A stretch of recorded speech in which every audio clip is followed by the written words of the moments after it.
And there we are in the next chapter, the concept phase. Now we have a lot of ideas. We maybe developed them further already on pen and paper and got a clear idea and direction that we want to go ahead with. And for the concept phase, I would like to start building a mood board, which will then serve as a style reference that we can bring in to create images that are more in line with our idea or with our goal. So in order to create images for a mood board, you can obviously go ahead and go online and find the right images that reflect your style, or look back into the brief. If it's like from a specific company, they probably have already products as part of the product line that you can refer to, that you can use.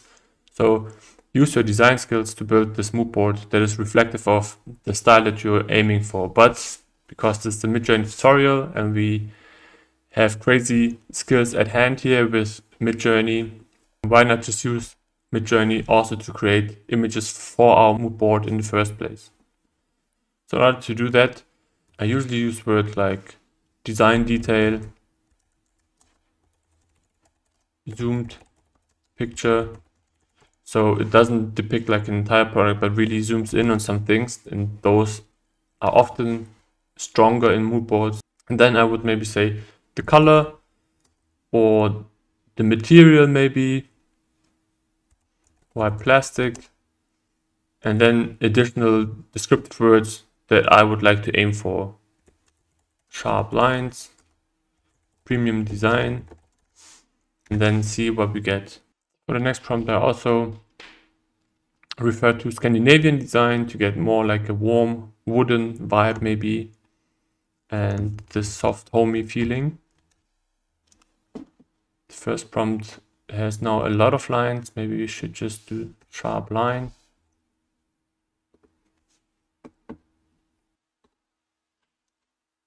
So these are quite interesting actually, but depends on if this is something you're aiming for or not.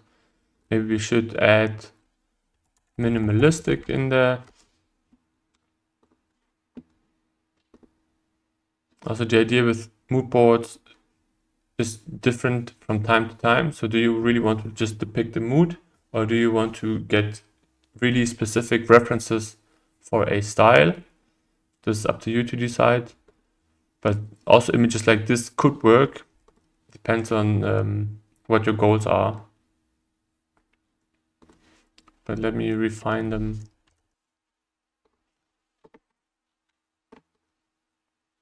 So here I think these are already quite interesting as well.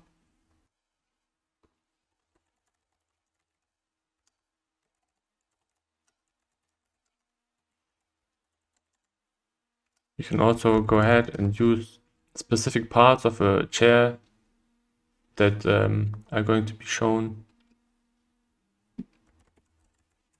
to get zoomed images.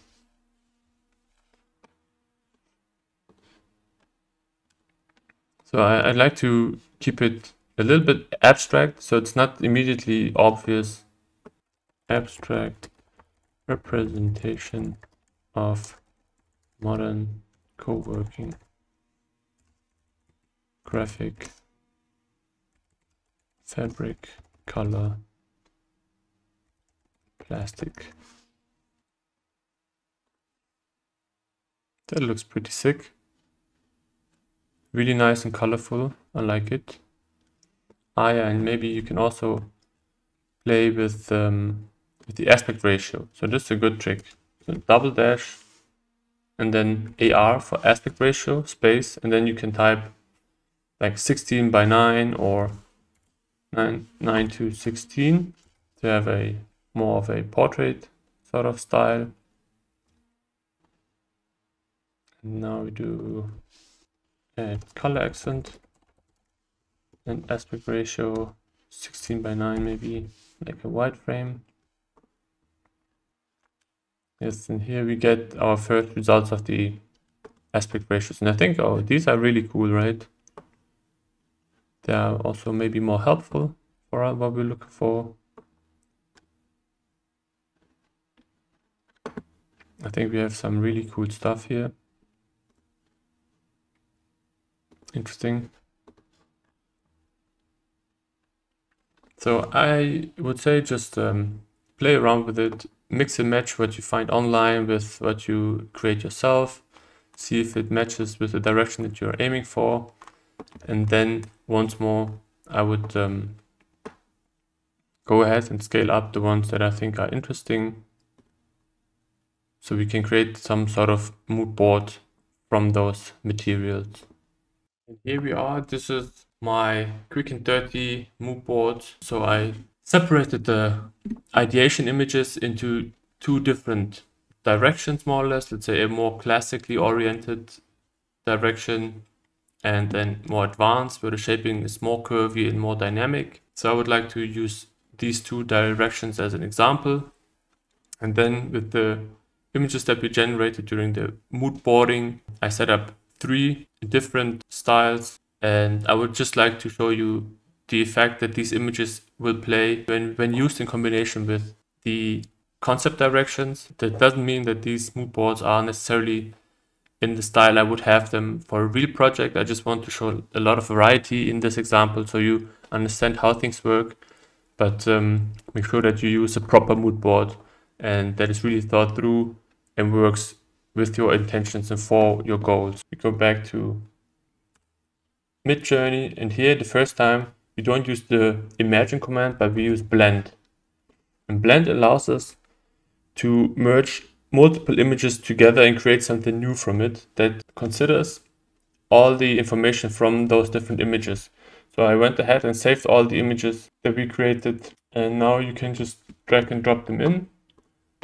So let's start with the classic design.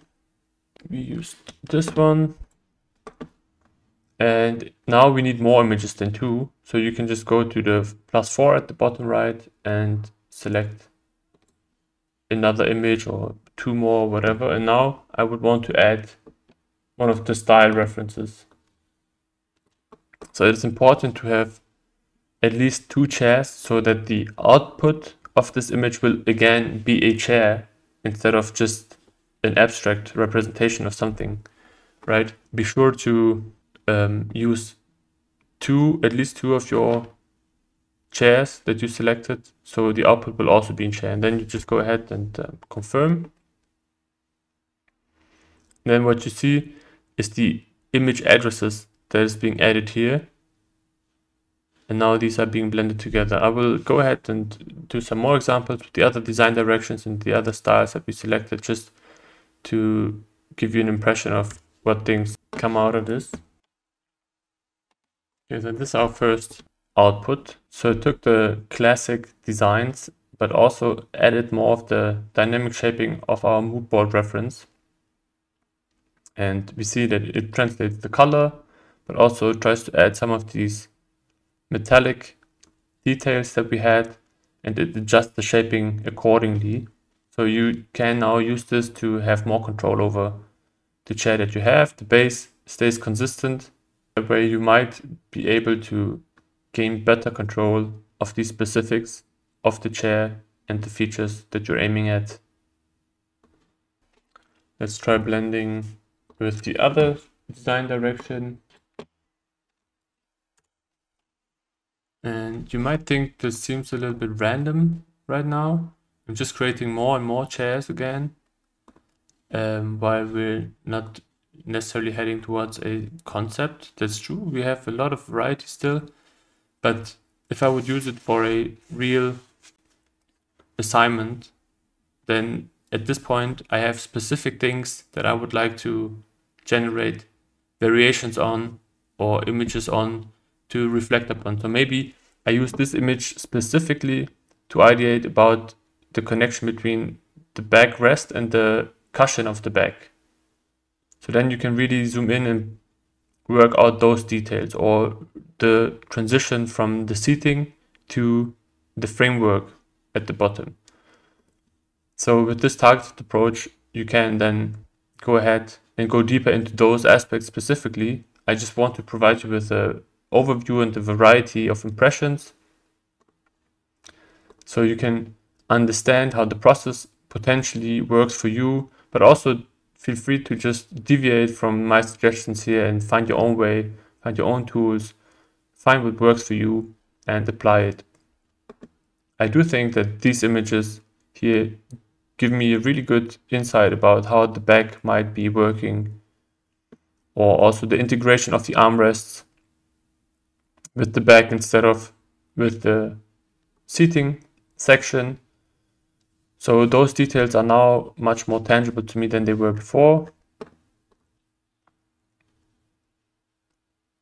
But also in terms of colors, you can get great insights here with combining your ideation images with the moodboard references, because they should already be more in the material and color that you are aiming for to begin with. If you think this is not enough or not sufficient, or you want more control, you can also go ahead and use Imagine and drag and drop the image prompts that were automatically generated, or you can go back here and copy the link and paste it, and then Midjourney will use them as images to work with. Just make sure that there's a space between them. And then the good thing with using Imagine instead of Blend is you can add additional words. For example, now I want to use modern chair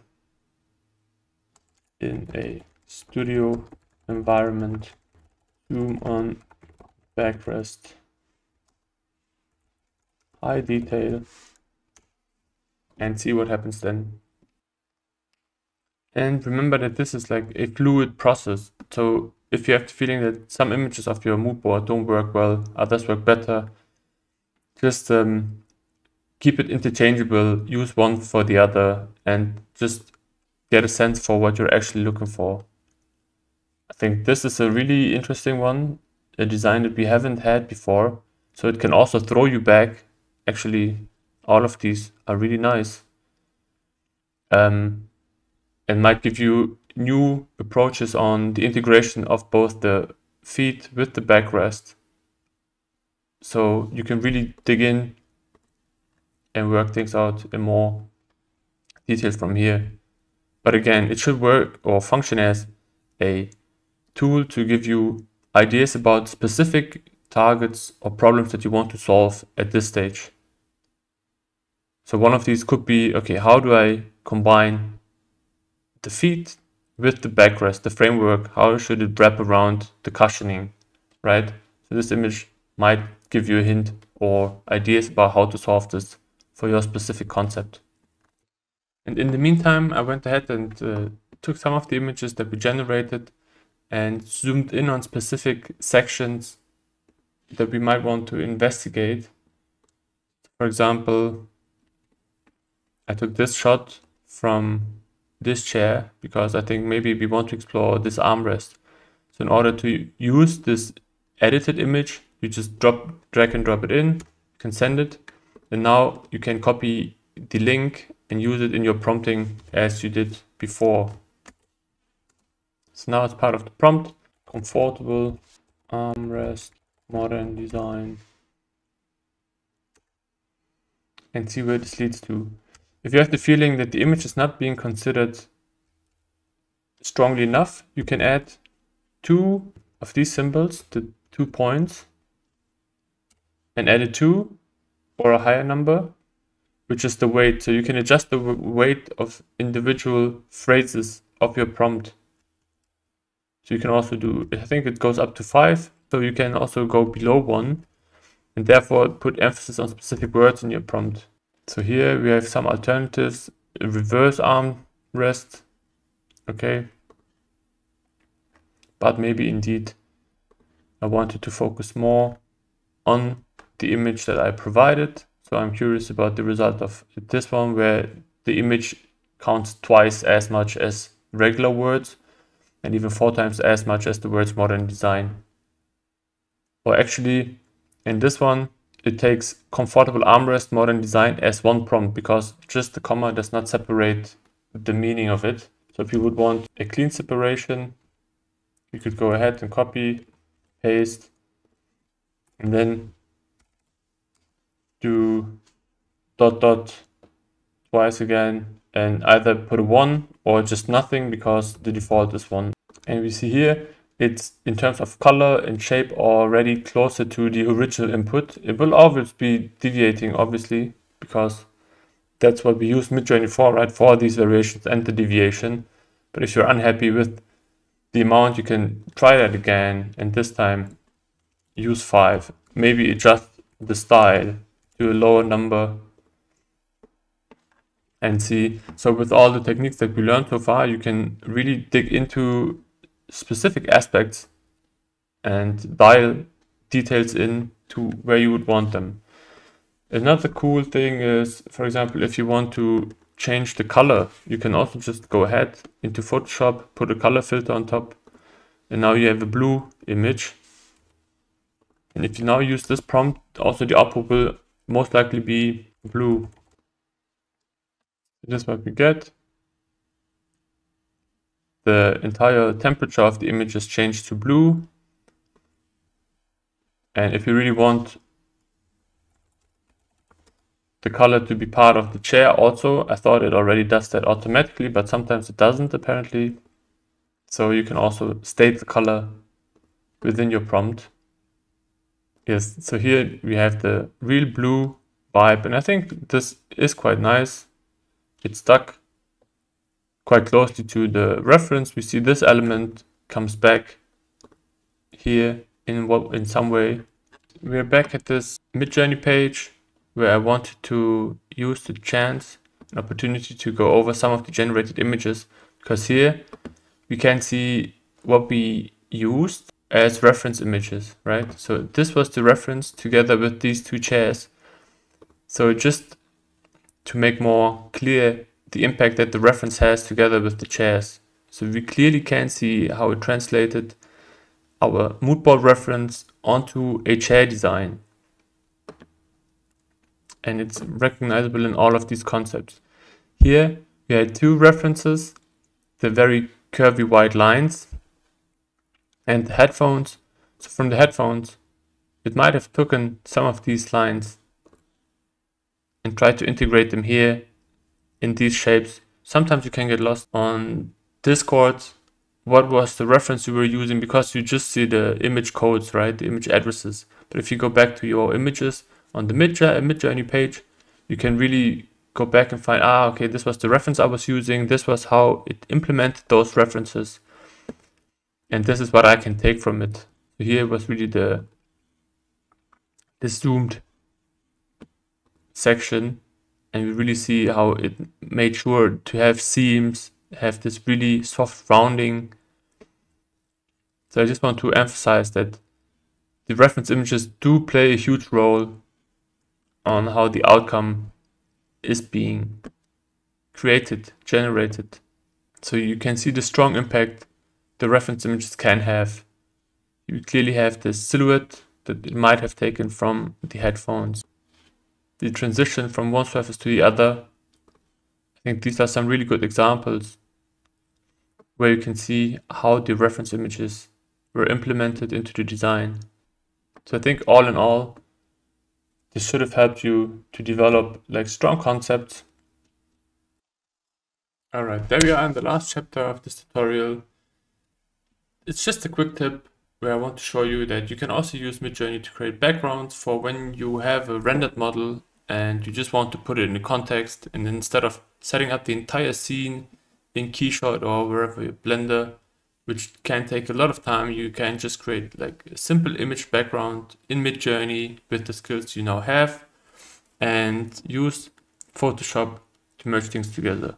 So this was one of the AI images I generated in the previous exercise for a more homey chair design. I really liked it, so I went ahead, tried to recreate it in 3D. So this is my first attempt to model it in Blender. I felt that it's a little bit bland, so maybe I can add some context. So if we look in Photoshop, this was the render I made in Keyshot, and I felt, okay, this can have some really nice background.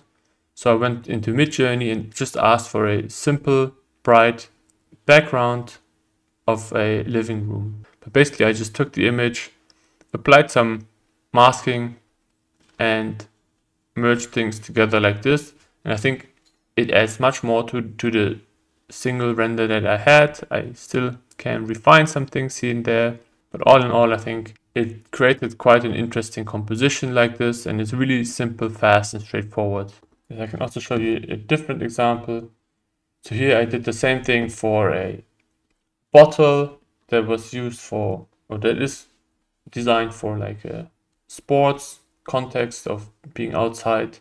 So I just created and generated these images in Midjourney, and I specifically also already included a bottle in my prompt, so I have a reference point for where I can place my bottle. Also, then I don't have to worry about the shading too much. And then I went ahead to model a bottle and try to put it in the same position as I see on the image, and also apply a similar lighting so that these images blend together more effectively.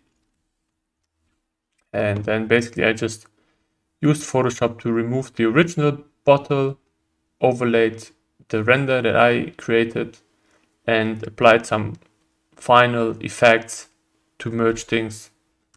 Well, this was it.